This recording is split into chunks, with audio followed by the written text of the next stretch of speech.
This is Justin Stone here to tell you about my favorite website, www. Can't tell you about that one, but I know one I can tell you about, www.frontrowfanatics.com. Woo! Woo! Gulf Coast independent wrestling fans, once again you're back with the Front Row Fanatics as we are continuing our review of Ultimate Wrestling's End of Day show that took place on December 19th at the Santa Rosa County Auditorium in Milton, Florida. And stop with that man love over there with that guy on the other side. I see. He's a very special guest. Oh, he's special to you, maybe. The property value just went up. Well, we are in Pensacola, so it don't take much to raise property value. That's true. Okay, next up, we're going to talk about the match between Mr. Marcus Gibbs and Party Gras Justin Stone, the Bourbon Street Brawl. This match was all over the place. It exceeded my expectations. Justin Stone came out with a shopping cart full of goodies, and I know you were all about that. Oh yes, I'm all about some hardcore action now. Did he get that shopping cart from your front yard? Probably so. Okay. I'm always up to contributing to a match and making the show better, so you know. Well, Mr. Marcus Gibbs, as you saw, brought that big spike in. I believe that used to be yours. Yes, that probably came from my backyard, and I brought that to Mossy Head to a hardcore match, and I'm sure that he brought that from his experience there in the House of Hardcore. Right, and at one point in the match, Marcus Gibbs threw some sort of unidentified powder into the face of Justin Stone, and then it was just hell-raising from there on in. It was all over the place. In the end, Justin Stone was your winner when he gave Mr. Marcus Gibbs the Party Valley Driver on a big, huge stack of chairs. It was crazy. Well, I enjoyed that match. The only thing I was slightly disappointed of was the lack of blood. No. Now, you're going to have this Bourbon Street Brawl, and I don't know about you, but I've been to Bourbon Street, and as much as I loathe Mr. Cage, someone of his stature I know gets around. I'm sure he's been to Bourbon Street and seen a few drunken brawls out there. And do they bleed when they brawl on Bourbon Street? They do. There was I will say this about the lack of blood. Did you see how much Justin bled a month ago? Right, that's when Marcus brought out the alcohol. He probably didn't have any left.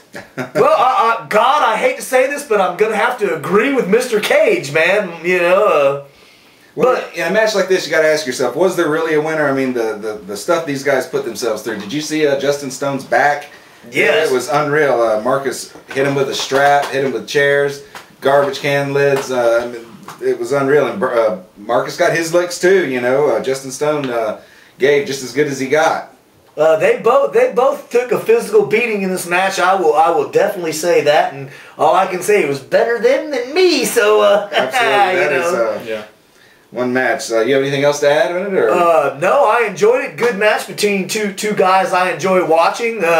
Maybe Mr. Cage can give a more professional opinion of he's more qualified than us mere fans, you know. So right. No, the match went all over the place. It was everything I was expecting it to be. You know, a lot of people don't realize that either one of those guys have that side to them. But right. I mean, come on, Justin Stone. He's from New Orleans, Bourbon Street. I mean, that just comes with the territory. You get the drunken bar fights, and then you got Marcus. He's just ruthless. A lot of people didn't realize that when he was doing his whole Chocolate Boy Wonder thing, but Marcus is very ruthless. Absolutely. Yes, bring back the chop. He seems to get infuriated when we ask him to do that, but be that as it may, we're going to move on to our next match. It was Bracket B in the mini tournament for the Ultimate Wrestling title, which pitted Cameron Frost, the Master of Devastation, one of your favorites. My personal favorite. And the brutal one, Joe Gibson.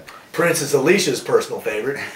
In the end, Frost was your winner when he put the Queen City Stretch on Joe Gibson. Now, Joe Gibson, from what I understand, did not submit, but the referee called the match because he was unable to continue, which is how, you know, that's kind of unusual for Cameron Frost to win that way. I saw the look in Joe's eyes when they got him back behind the curtain, and there was nothing there. Really? He had the donut glaze going, so that stretch, it knocked him out. I was very surprised because, you know, and I'm a big Cameron Frost fan, and submission is not usually the way he gets victories. And I've seen Brutal Joe in some serious, to coin the cheap phrase, brutal matches with blood and hardcore shit and everything.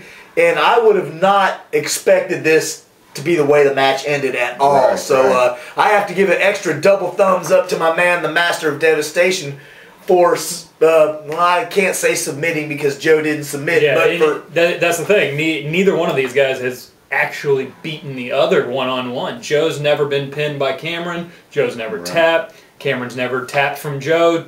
Joe's never pinned Cameron. And, you know, it's just, of course, they're going to give it everything they got, and Joe's never been one to tap.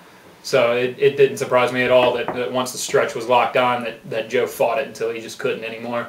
And as you know, since Frost won this match, later on in the night he will face Brother Nick Virtue, and they will battle it out for the title. But we're saving that for later. And what we're going to do right now is take a short break and continue on with the show in just a minute.